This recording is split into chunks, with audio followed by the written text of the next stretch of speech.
Hi అండి, welcome back to our channel Devi traditional Telugu vlogs. ఈరోజైతే summer స్పెషల్లో మరొక ఫ్రూట్తో juice చేయడానికి మేము ముందుకు తీసుకొచ్చాను. ఈ ఫ్రూట్ని మీ అందరికీ తెలుసు కదా, తెలుగులో అయితే నీరు జామకాయ అంటారు, ఇంగ్లీష్లో అయితే వాటర్ యాపిల్ అని అంటారండి. దీంతో జ్యూస్ చేద్దామనేసి. దీని టేస్ట్ అయితే చప్పగానే ఉంటుంది, రుచికి చప్పగా ఉన్నా కానీ దీంట్లో పోషక విలువలు చాలా ఉంటాయి.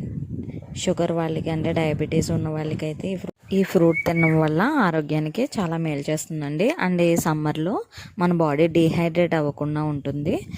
మనం ఇలా తినేయచ్చు, లేకపోతే ఇలా జ్యూస్ చేసుకుని కూడా తీసుకోవచ్చు. అండ్ దీన్ని ఈ జ్యూస్ని వడపోయకుండా డైరెక్ట్ ఇలా పల్ప్తోనే తీసుకోవడం చాలా మంచిదండి. Thanks for watching.